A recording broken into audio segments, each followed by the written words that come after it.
موت کی حقیقت سے کوئی ناواقف نہیں ہے۔ دنیا کا کوئی شخص ایسا نہیں ہے جو موت کا انکار کر رہا ہو، جو موت سے مفر اختیار کر رہا ہو۔ موت تو یقینی برحق ہے۔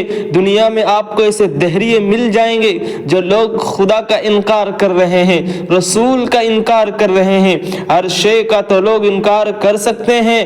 موت واحد شے ہے کہ اس کا کوئی انکار نہیں کر سکتا ہے۔ اسے آ کر پکڑنا ہے، اسے آ کے دبوچنا ہے۔ مجھے بھی مٹی میں ملنا ہے، مٹی میں جانا ہے، مٹی میں ہی میرا گھر اصل ہے، اور میرا آخری لباس، میرا دنیا کا کمایا ہوا سرمایہ اور اس کی پونجی کی حقیقت یہ ہے کہ میں کفن خرید لوں۔ میری زمین و جائیداد، میرے بنگلے، میرے محلات اور میرا اچھا گھرانہ، یہ اس کا آخری سرمایہ، اس کی آخری حقیقت یہ ہے کہ مجھے 2 گز زمین کا ٹکڑا ملے گا اور میں اس میں ہمیشہ اس کے لیے چلا جاؤں گا۔ یہ زمین مجھے چھوڑنی ہے، یہ گھر مجھے چھوڑنا ہے، مجھے اپنے بیوی، اپنے بچے، اپنی اولاد چھوڑنی ہے اور مجھے ان کو سب کو خیر آباد کہنا ہے۔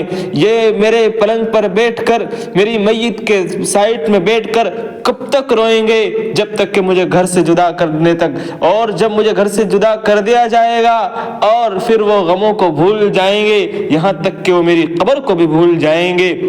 بھائیوں، یہ میرا حال، یہ سب کا حال ہے، سب کی زندگی کا حال۔ آخر میں فنا ہونا ہے، ختم ہونا ہے، مرنا ہے، اور پھر ہمیں کوئی یاد نہیں رکھے گا۔ ہم سے محبت کرنے والے، ہمیں چاہنے والے، ہماری سانس تک ہے، جہاں ہماری سانس اکھڑی، جہاں ہمیں موت نے دبوچا اور ہمارا اجل ہوا، وقت ہوا، ہم گئے تو لوگ بھی ہمیں فراموش کر جائیں گے۔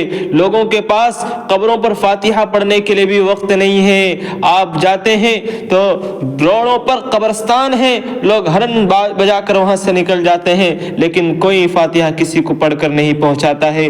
لوگوں کے پاس وقت ہی نہیں ہے، لوگوں کے اندر جذبہ ہی نہیں ہے، لوگوں کے اندر محبت ہی نہیں ہے۔ لوگ تو اپنوں کی قبروں کو، اپنوں کو دفن کرنے کے بعد قبر تک بھول جاتے ہیں۔ قبرستان میں جب مردوں کو دفن کرنے کے لیے جاتے ہیں تو پوچھتے ہیں، بھائی یہ کس کی قبر ہے، یہ کس کی قبر ہے؟ لوگ برا نہیں بتا پاتے ہیں۔ یہ حقیقت ہے، دنیا کی حقیقت ہے۔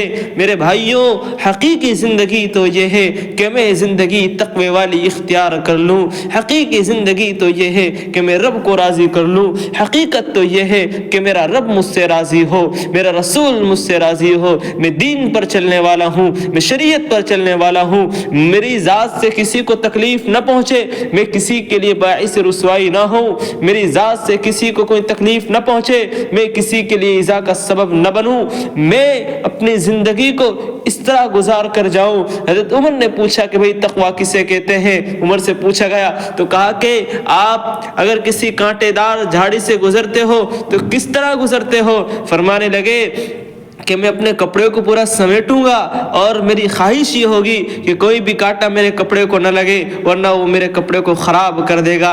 تو کہا کہ تقوی کی حقیقت بھی یہی ہے، اپنی زندگی کو گناہوں کی آلودگی سے، گناہوں کی پلیدگی سے اس طرح بچا بچا کر گزارو کہ کوئی گناہ وہ کانٹے کی شکل میں تم سے نہ لگ جائے، ورنہ وہ تمہاری روح کو، تمہارے قلب کو مجروح کر دے گا اور تمہارے دل پر سیاہ نقطہ لگ جائے گا۔ پھر تم وہ مسلسل کرتے رہو گے تو تمہارے اوپر اس گناہ کے، اس سیاہ نقطے کے مسلسل لگنے کی وجہ سے تمہارا دل یہ گناہوں کو قبول کرنے والا ہو جائے گا اور تم حق سے ناشنا ہو جاؤ گے۔